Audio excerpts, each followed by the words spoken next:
Sa Malakias chapter 4, let's start in verse 1. Malakias chapter 4, verse 1. Ngayon din nag-ingon ang Ginoo nga labing gamhanan, moabot ang adlaw nga ang tanang mapaytason og dautan, sunugon sama sa kami. Niadtong unyang adlaw, mga sunog sila og walay mahibilin kanila. Apan alang kaninyo nga nagsunod kanako ang akong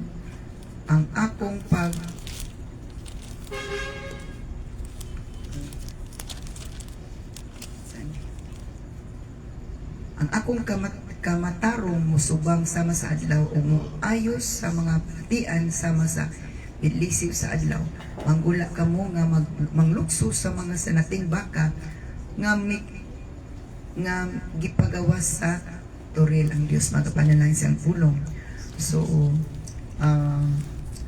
ako ning giuliwan the day of burning or the day of fire, ang adlaw sa pagsunog, ang adlaw sa kalayo. So ingon din sa Malakias,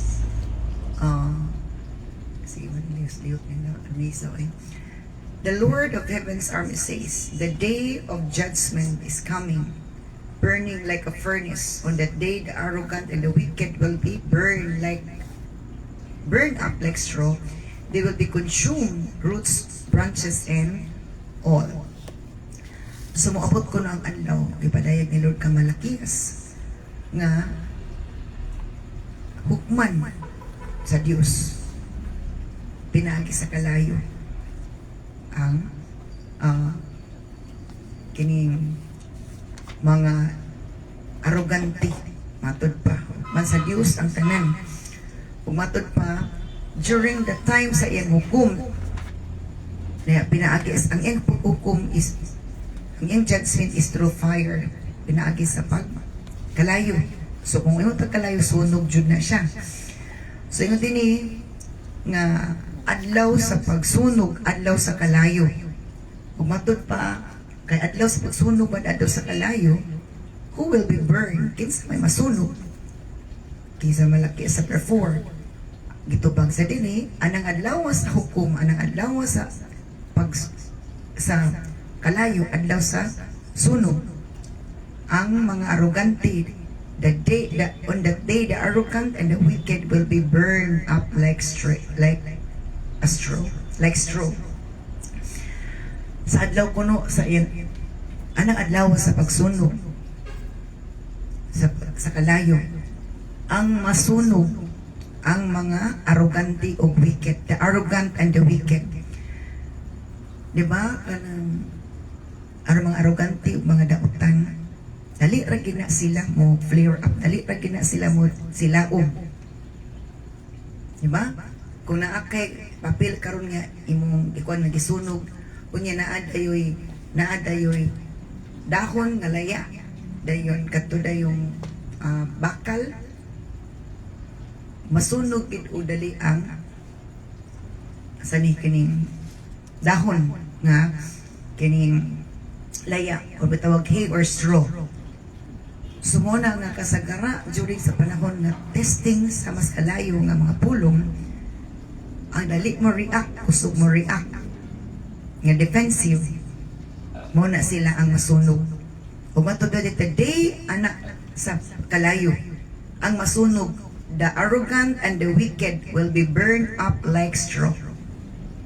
Sila masunog sama sa straw or kanang kining unsa dagami matod pa. How they will be burned? Unsang pagklase pagkasunog? Grabe kid nga pagkasunog before sa Matthew day. Grabe nga pagkasunog kay pati ang ugat ug ang mga sanga ug ang ginang sanga natural naman siya na masunog, pero pati man ang ugat maapil og kasunog, makonsume gid pati ang ugat. So tibuok gid ang sunogon ang kinatibukan. Matod pa sa pulong sa Ginoo na grabe nga pagkasunog ang mahitabo. So wala Ginoo nga ang Ginoo nagpadayag na nga na ay adlaw nga diin malisang ta, na adlaw nga diin matingala ta nga nung ingana nga panghitabo nga na ang nahitabo kay ang Dios takda na anang adlaw apan wala lang ta na aware, wala lang ta na mas napasidan or kung napasidan-an ka nakalimutan or nagpalimot-limot ta. Sumatod pa din anang adlaw sa pagsunog, adlaw sa kalayo. Grabe ang mahitabo ug ang masunog ang dautan ra jud. Kini mga arrogant and wicked kabalo jud ta nga dili jud na espiritus Ginoo ang naa nila. Kani mga arrogante nga murag insultador, dali ra mapungot, dali ra itok matud pa. Mo man na sila the arrogant and wicked, mag-upan jud na sila. Panahon kuno nga si Lord na masuko. Sila pud is daw masunog. Sa panahon nga dili pang si Lord masuko, sila makasunog sa pagbati ug kinabuhi nga magguol ka, masakit ka. Apan sa diyang si Lord na masuko, sila na po'y maut-ut ang ilang pati ilang mga ugat o pati ang ilang mga sanga o ang kinatibuk-an gayud matud pa sa pulong sa Ginoo. Pero sa verse 2 nagpositive. But for you who fear my name, but those who fear my name, atud pa, apan katong may kahadlok sa ngalan sa Dios, the Son of Righteousness will rise with healing in His wings. Katong may kahadlok sa ngalan sa Dios, ang adlaw sa pagkamatarong mo danag, matud ba mo subang, atud ba uban ang kaayuhan sa iyang mga pako. So during the day of burning, the day of fire, ang masunog ang dautan dagig arugante. Pero ang may kahadlok sa Ginoo na ay protection. Dili sila masunog. Wala na ko atong wali atong Domingo, kung naisunog, ang mga bakal, dili masunog, mainit lang. O natural lang pa ng itsura na pagkakonpro na init. Pero ang kahoy, ang dagami, ang sagbot, wala na. Abo na. Abo na siya. So, muna nga mo, as we deeper ani nga message karon, masabtan na to kung sa nagita. So, katong may kadok sa ngalan si Ginoo, dili masunog, dili maut-ut, dili mawala, dili mamatay. Kasi masunog, kapatay na jud ka. But for you who fear my name, the Son of Righteousness, ang adlaw sa pagkamatarong musidla, uban ang kaayuhan, matod pa uban with healing in His wings, nga may kaayuhan sa iyang bago, matod pa. So ato pa magdalag kaayuhan. Magdala og kaayuhan. And you will go free. Ug kamo manglakaw nga gawas nun, lukso nga malipayon sama sa baka nga nakagawas gikan sa iyang sa iyang pastuhan. So may ingani nga ganing-giingon diri nga the Son of Righteousness, ang adlaw sa pagkamatarong mo sila para magdala o kaayuhan diya sa mga pako. Because this day of fire and this day of burning is may tabo ni sa sumala sa gingon ni Lugitakda. Pero ang mga matay, ang mga apektuhan ng ayo nga mawagtang mahanaw, masunog ang dautan ng mga arugante. Sa ato pa gisaysay na gyud nga kanang makinaiya nga di maayo, sunugon kid si Lord, umaot-ot kid sila. Kay this day of fire and burning, it's a fire of purification, sanctification, and edification. Adlaw nga diin sa pagputli. Adlaw sa pagputli. Makadumtong ko sa una sa mga salida. Kato naigo sa bala, di ba? Kung sa'y buhato nila, ang katong kutsilyo ba na, o sa pana, kanang something nga puthaw. Ilang initon sa kalayo, then ilugit sa bala, kay para nga dili ma-infection. Dili to pwedeng ilugit nga wala pa maagi sa kalayo. Kay para og ana siya. So nga na nga nay panahon nga initon jud init jud kaayo ang itisok sa Ginoo sa atong kinabuhi. Kay para maputlig tag mabuhi. Muna sa na burning sana pang purification, burning furnace matod pa para mo limpyo. Di ba nakita mo itong sa unang bali na ko? Naghimo o kanang item. The more siya nga ikuan sa kalayo, then ito na put sa tubig dukdukon, the more siya musinaw o ligon. O lahi ang tingog. Lahi ang tingog sa kanang na kuan og ay kalayo. Lahi po siya texture, lahi siya cold, lahi gid siya itsura. Musinaw siya din, dili tagling ang intingog. Sada gid siya bahalon siya. Sumatod ko diri. Aning adlaw sa pagputli, adlaw sa pagbalaan, adlaw sa pag-edify, ituboy ang angay ituboy. Matod pa. O maotoligi ang may kadlok sa ngalan si Ginoo. Dili sila masunog, dili sila maut-ut. Unsay mahitabo nila na ay kaayuhan ihatag sa Dios. Ayuhon gikan sa kainit, dili masunog. Ang uban ang arrogante o wicked na masunog na, pero ang may kadlok sa Ginoo na initan apan ayuhon gikan sa kainiton. And he will go free. Manglakaw sila nga gawas nun. Kuan sila, manglukso sila nga malipayon sama sa baka nga nakagawas sa ilang pastukan. And then matod pa, on that day, when I act, anang adlaw sa deng ako mamuhat, you will tread upon the wickedness as if they were dust under your feet. Ug anang adlaw, matod pa, kamo nga nagmikado sa kungalan, inyong yatakan ang mga dautan. Kaya madaogon naman. Okay. So para masabtan na ito ayon ni nga gingon ni Lord sa Malakay chapter 4, mudagan to sa Daniel chapter 3. Mudagan sa Daniel chapter 3. Sa to adlaw sa sunog, adlaw sa kalayo.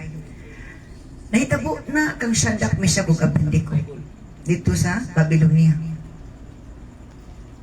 May nampuon gid ni silang tulo. Upat man to sila si Daniel. Nadlukon sa Ginoo. Backward ato rin. Unya kay naghimo man og statua nga bulawan ang hari si Habring Nebuchadnezzar. 9 feet tall nga gold statue. Ug naghimo siya kasulatan, kasuguan. Nga sa panahon nga mo tingog na ang tulunggon tanang musical instruments. Kay mo toy sign nga manggawas ng mga tao kay magsikwato na dito musimba na sa gold statue. Sa golden nga statue. Sa golden nga estatwa ni King Nebuchadnezzar. Ang dili mo bow down mo yupo sa gold nga estatwa. Pagka sunugon sa kalayo. Tanan gid walay pilion ato. Tanan nga lingwahe nasod matud pa. Tanan walay pili. Unya kay si Shadrach, Meshach ug Abednego kay wa man gyud sila ni bow down pagtingog wa man gyud sila respond. Nakabantay man ang mga taga-Babylonia. Gi-report sa mahal nga hari. O pag-report sa mahal nga hari, giatubang sa mahal nga hari si Shadrach, Meshach ug Abednego.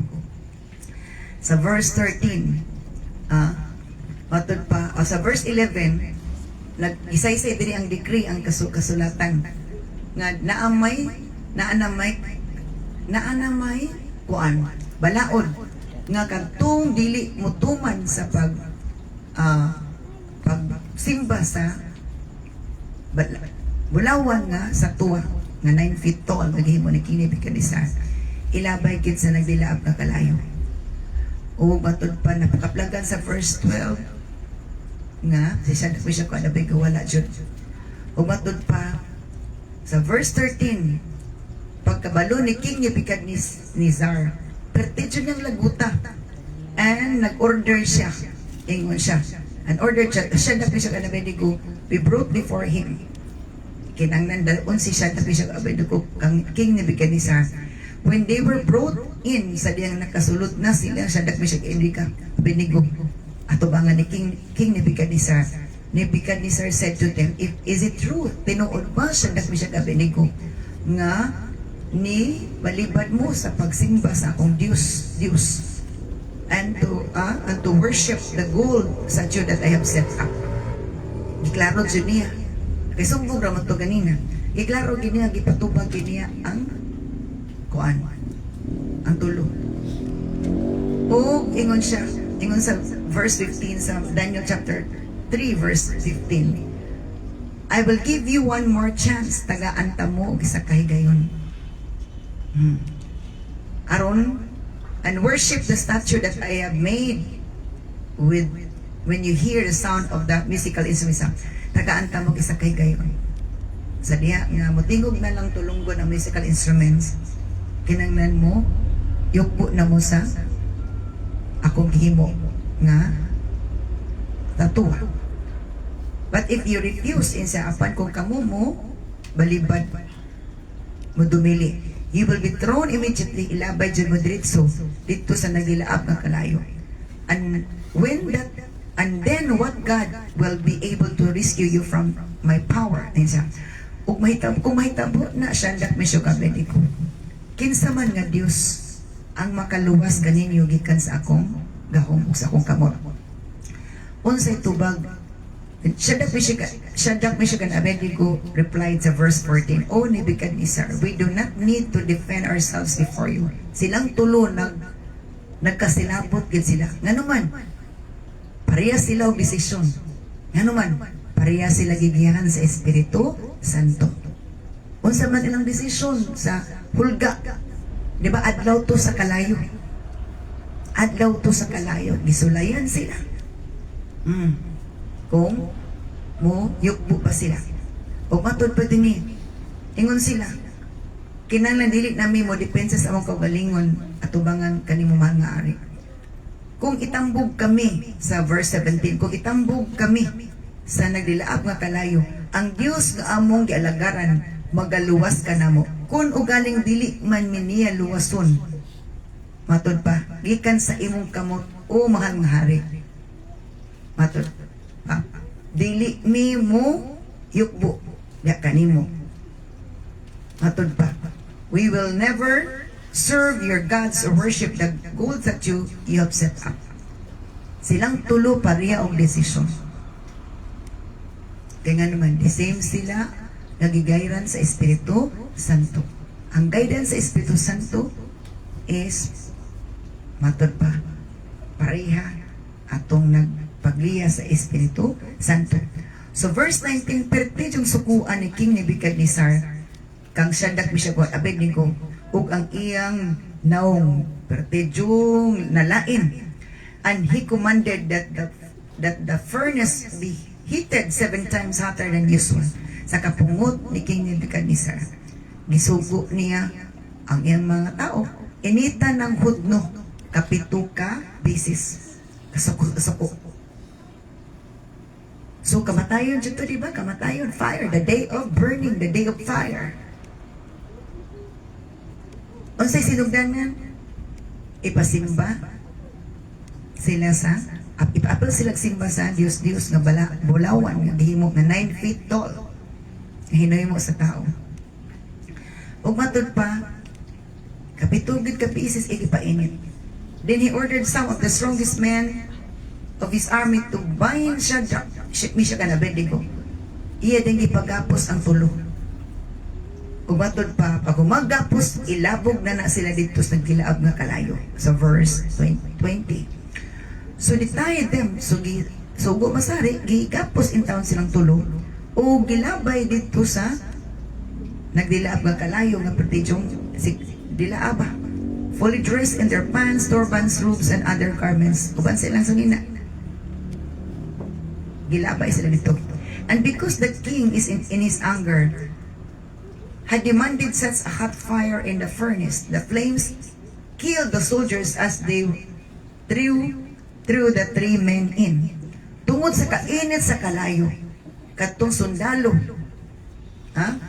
katong mga sundalo nga ni alsa og nilabog nila ni Shadrach, Meshach, ug Abednego, mooy na nga sunog tungod sa kainit.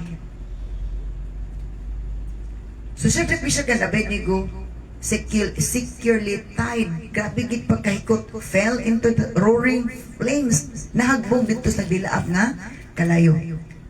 But suddenly in verse 24, Nebuchadnezzar jumped up in amazement and exclaimed to his advisors, nakalukso si King Nebuchadnezzar sa katibulong, kay ug niingon siya sa mga advisors, didn't we tie up 3 men and threw them into the furnace? Ingon siya nga, di ba tulura man itong atong gigapos o nagilabay dito sa kanang kalayo? Yes, Your Majesty, ingon po ng iyang mga tao, oo, tulura bitaw ito, mahal nga rin. We certainly did. They replied, sa tulo bitaw dyan to. Sa, look! Siya magigipatan o sino sa tanawa. Nebuchadnezzar shouted, siya agad si Nebuchadnezzar, I see 4 men unbound. Nakakita ko, 4 na sila kabuok, wala na nagapos.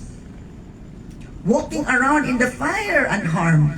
And the 4th looks like a god. Isa, ang 4, matod pa, naglakaw-lakaw na, nga wala na'y gapos.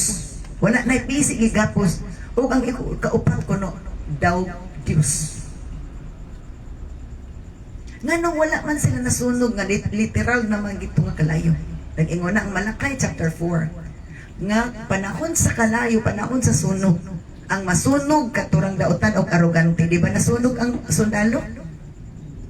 Mga sundalo? Pero nga nung wala man nasunog si Shadrach, Meshach, ug Abednego, nagsuot na ang may nalukon sa ngalan sa Dios ubanan sa Ginoo. Muna panahon nga naipagsulay, panahon nga tinghukom, panahon sa judgment. O dili founded ang atong hunahunag kasing-kasing sa pagtuo pagsalig sa Ginoo. O hulgaon ta para musimbat ta sa kaaway. Musimbat ta sa Dios sa kaaway. Biyaan na to ang buhi nga Dios. Ato siyang i-abandon, ato siyang i-atsapwera, ato siyang ilimod, ato siyang i-deny. Kay ato kanon atong kinabuhi. Atod pa, mapildi ta. Mamatay ta. Sa the day of fire, only the arrogant and the wicked will be consumed. Pati ilang ugat, ilang branches and all. Proven and tested ng mga tao matarong na naglukos Ginoo. Pagtupag salig nila likon, panalipdas Ginoo. The day of fire, the day of judgment. Muna nga, ganong yung atuto sila. Dedicated. Silang tulog yun. Walang isa niluid nga. Kamula din, isa ko gusto mamatay. Wala. So wala sila na matay.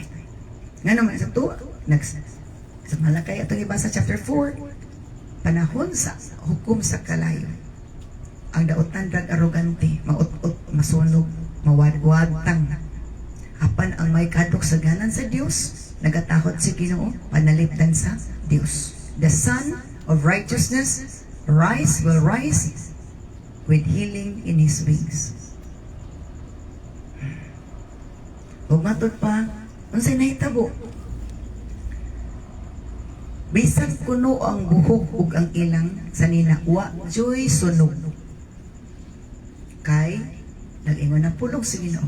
The day of fire, the day of burning, the day of testing, the day of judgment.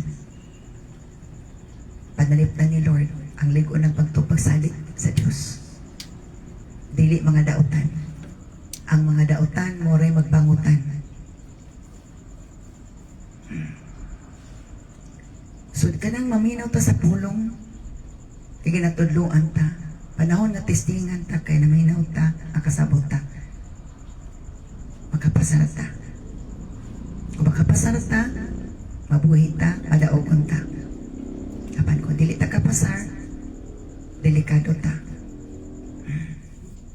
Umatod pa din ni gidayeg ni Nebuchadnezzar sa verse 28 ang Dios.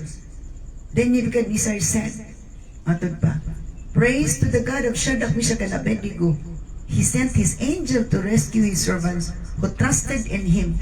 They defied the king's command and were willing to die rather than serve or worship any God except their own God. Gidayeg ni King Nebuchadnezzar ang Dios ni Shadrach, Meshach, and Abednego.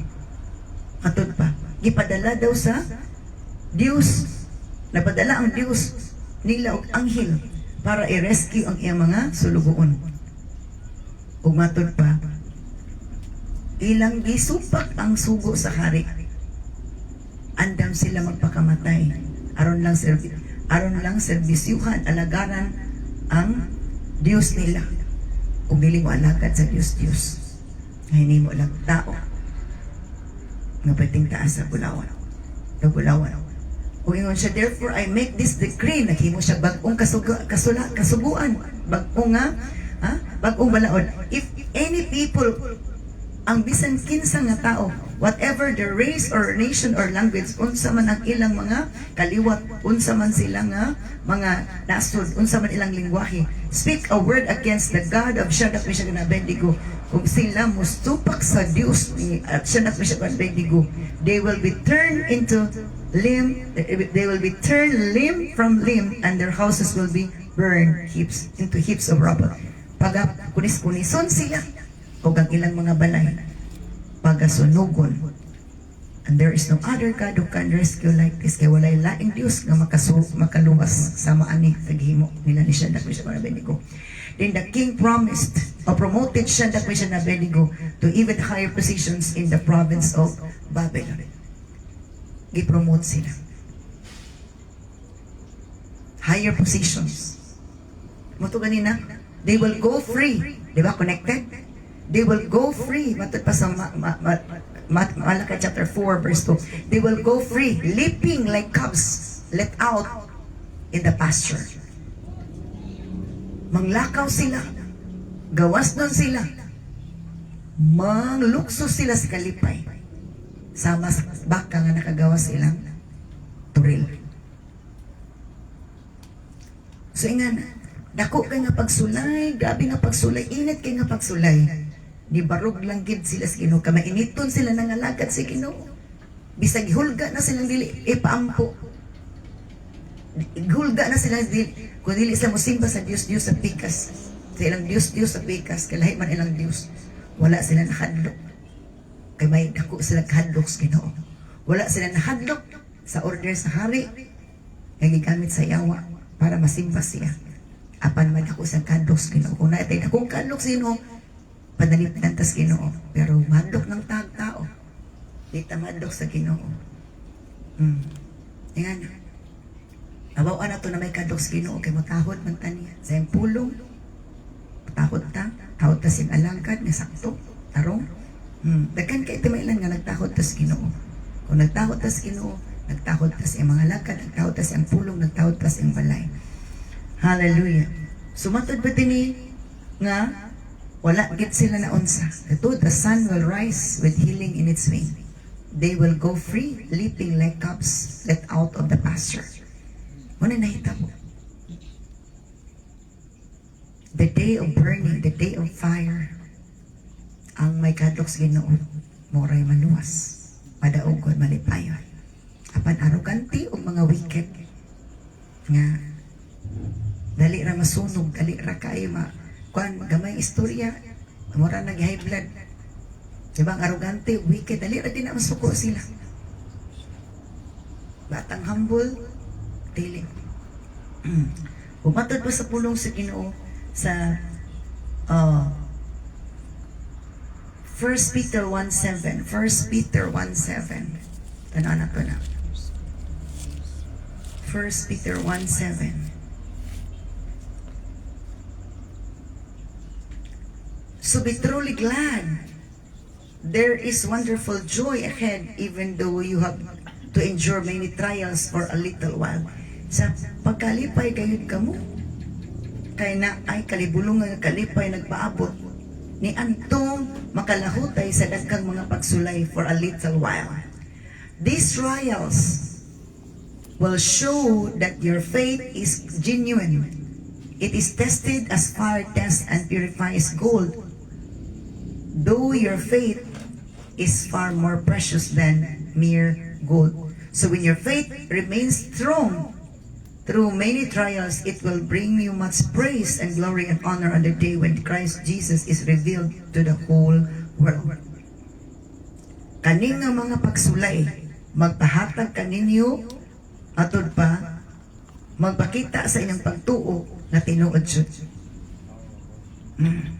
Di ba? Nakitaan ang pagtuo, pagsalig ni siya, misya ka, tinuod siya. Wala ni decline, wala ni left turn. Ni kuan gyud, tuloy-tuloy.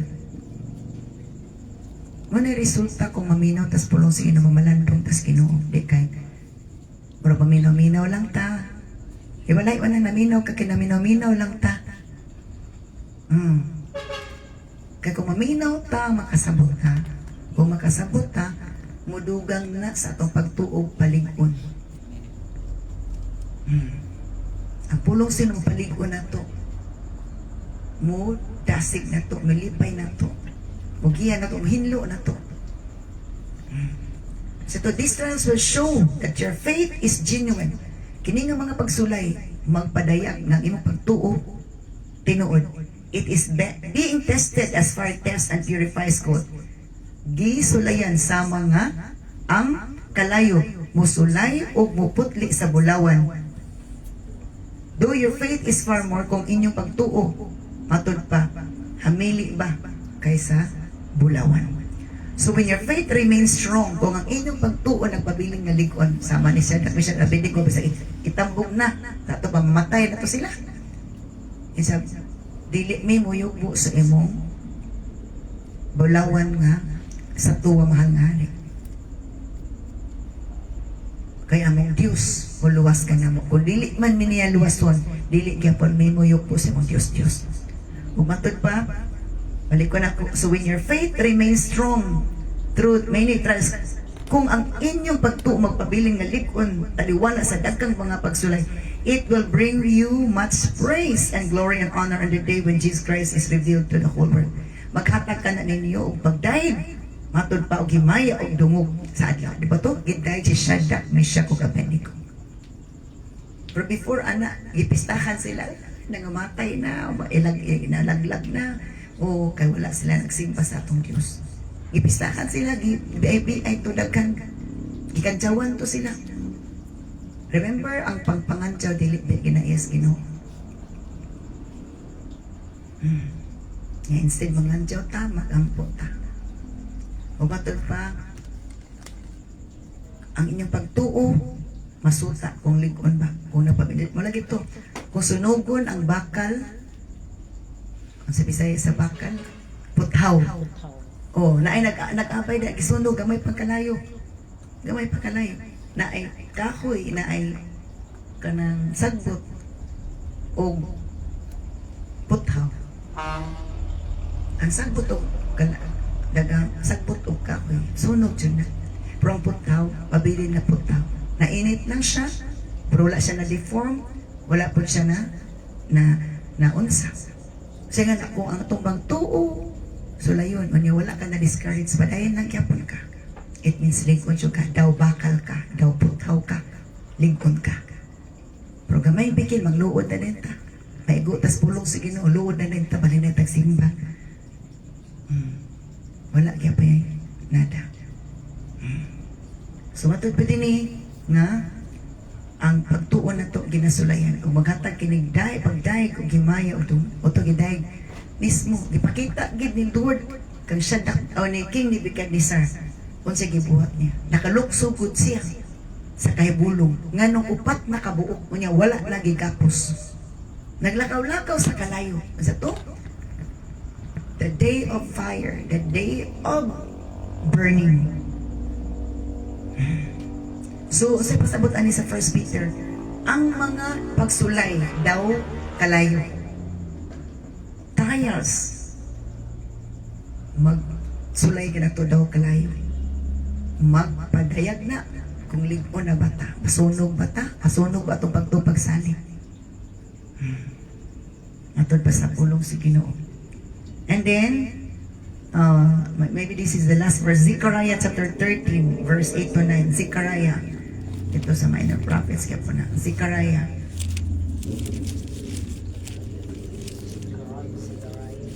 Zechariah 13, verse 8 to 9. Doon sa Malakay. Zechariah 13, verse 8 to 9. 2/3 of the people in the land will be cut off and die, says the Lord, but 1/3 will be left in the land. 2/3, duha sa ikatulong bahin sa katawan sa yuta, will be cut off and die. Mga wagtang sila o mamatay. Says the Lord, ang kinugid mo na ingon. But 1/3 will be left in the land. 1/3 ray mabilin. Sa yuta. Katong 1/3 matod pa sa pulong sini, verse 9, I will bring that group through the fire and make them pure. Ako silang dalon sa kalayo para mahimo silang putli.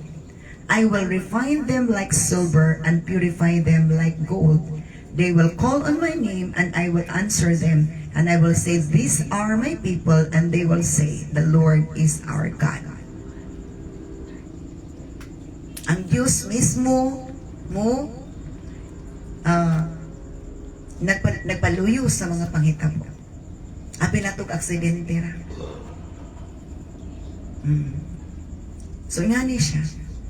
Kung na ay sulayan ni Lord, kinsa man ang kalayo ni daw sugnod.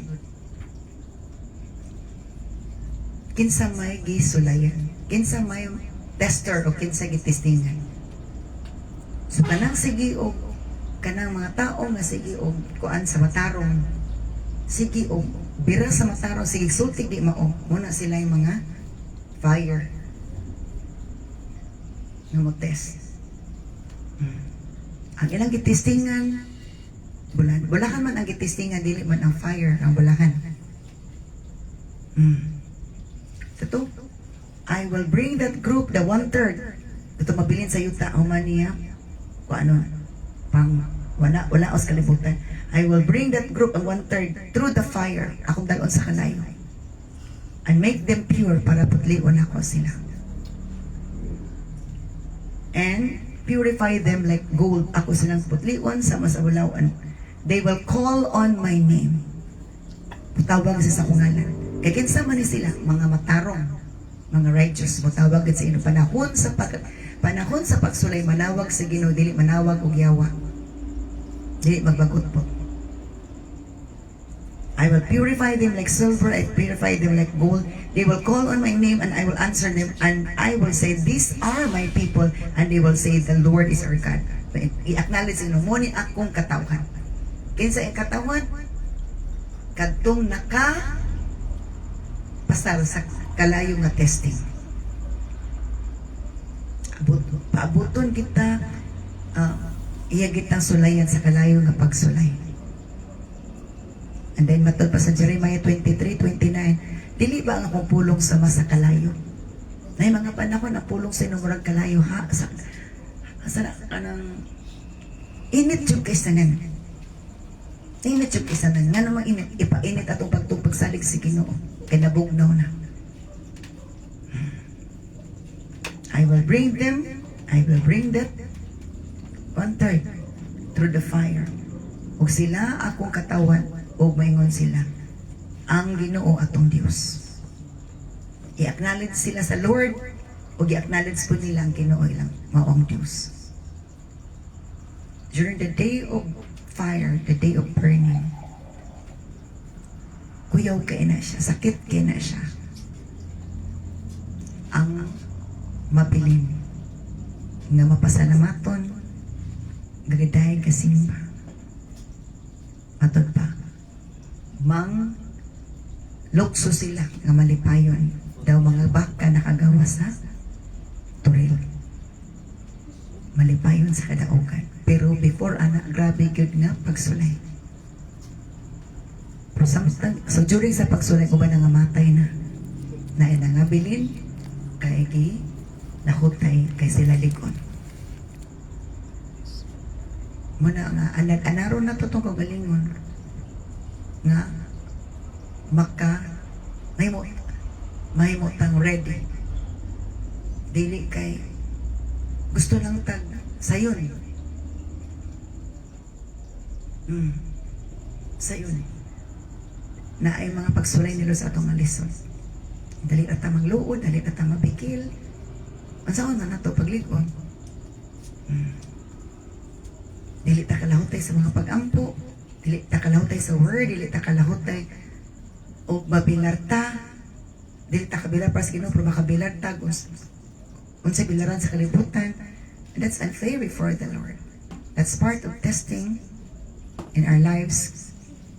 Kinsay atong gitagaan o pagtagad.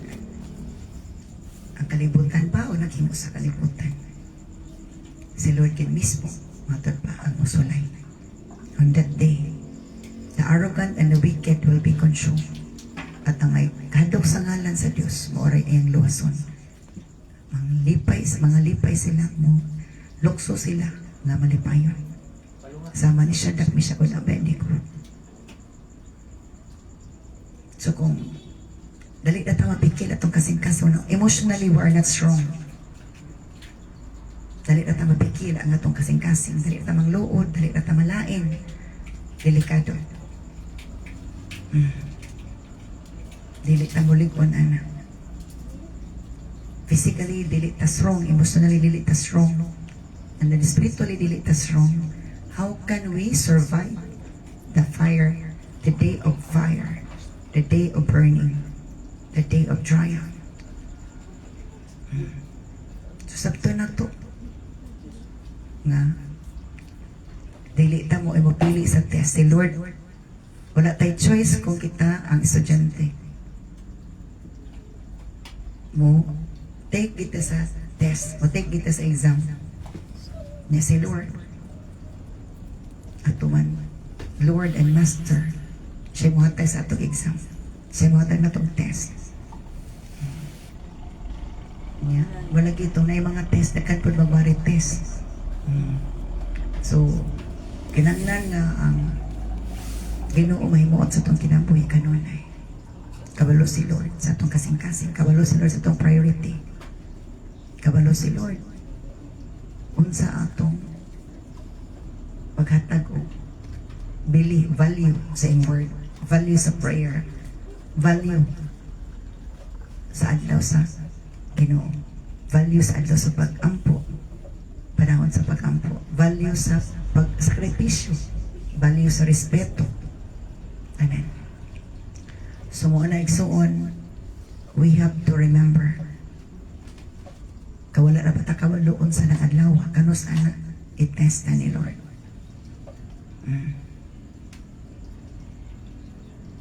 Let us pray. Father God, thank you so much yung pulong. Sa iyo kini sa mga biling nga dugo. Dili na malimtan kining tanan. Andami nga diin mo dawat sa imong mga gitugot ka na mo nga mga test, kalayo man o dili. Imo kami makapulagan nga dili sunog kundi survivor, conquer, because we are strong. Nasama kami sa putaw nga dili masunog, wala na deform, wala na unsa Ginoo. That we can be like Shadrach, Meshach, ug Abednego nga di na-die sa hari tungod sa ilang pagtuo. Diya kanimo Ginoo. Sila kasi umiling at dugo ang imong pulong. And bless us all together. In the name of Jesus Christ of Nazareth we pray. Amen. Thank you everyone for watching. Let's proceed now to the prayer items and in prayer. God bless us all.